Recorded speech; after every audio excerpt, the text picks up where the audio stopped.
Hey everybody, this is my 55-gallon Gourami tank, and I made a new addition today. I bought another Gourami. It was sort of an impulse purchase. I picked up a few other things while I was at the fish store, but we can talk about them later. I do have them in my quarantine tank, and that is why my snakeskin Gourami down here is not in my quarantine tank. Now, this fish has been in the tank outside of the bag for about 10 minutes now, and I've been standing here watching, and everybody's sort of getting to know each other. We just had a little bit of a run-in with the striped Raphael down on the bottom. It's really interesting to see everybody using their little feelers to check each other out and get to know each other. My main concern is that the snakeskin, which I got a male, might wind up being a little intimidating to the chocolate Gourami, this little Gourami right here. Snakeskins by nature are typically not aggressive, so I'm not really worried about it in that sense, but just by sheer nature of its size, I can see there being a little bit of just an intimidation factor with this little chocolate Gourami up here. Now, having said that, the chocolate Gourami is a bold little fish. I've seen it not back down from much, more intimidating looking circumstances. So I'm not necessarily worried about it, but if I have a concern, that would be it.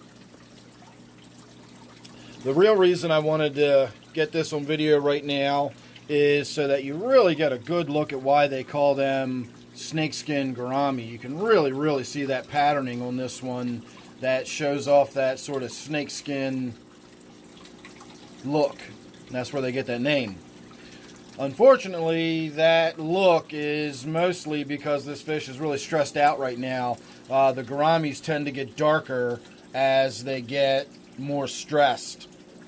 Now, I do notice that this one has a mark above its eye.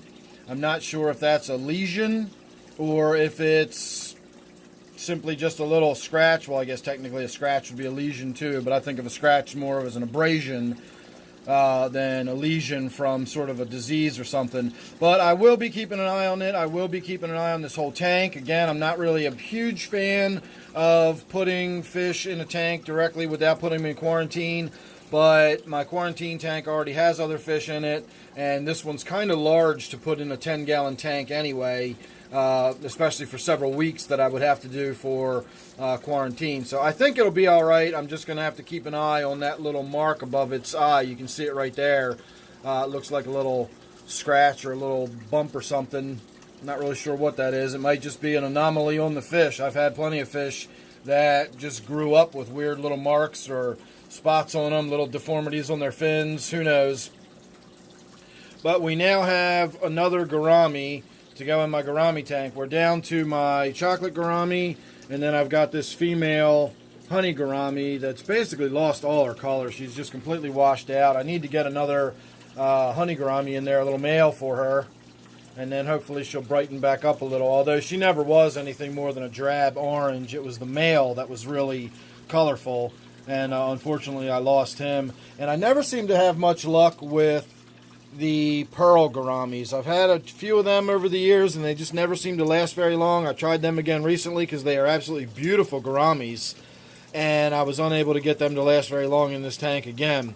So where I want to go from here is the snakeskin will do its own thing. I'm not going to get a mate for the snakeskin. They get pretty big, and even this 55-gallon tank in the long run may not be big enough. It may have to make its way over to my 125 eventually, which is where my other snakeskin ended up. I had a male and a female once upon a time, but the male, not surprisingly, got overly aggressive with the female, and I eventually had to separate them.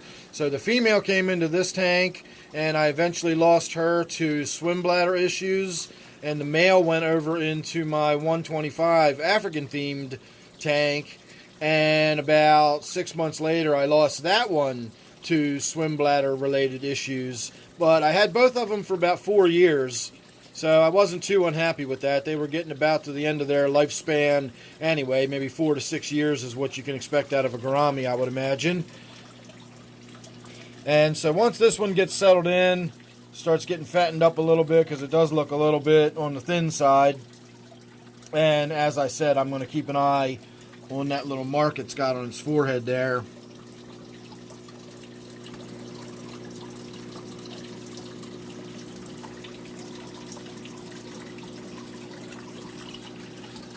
But great fish.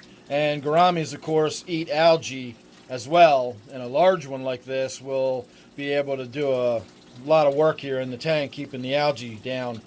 So there you go, just an initial introduction to my new snakeskin gourami. As I said, I've got a few other fish in my quarantine tank, and I've got a little story about going to the fish store today because several of the fish I bought, or at least a couple of the fish I bought, are apparently still sitting on bags on the shelf somewhere, although by now I'm assuming they've made their way back into the tanks.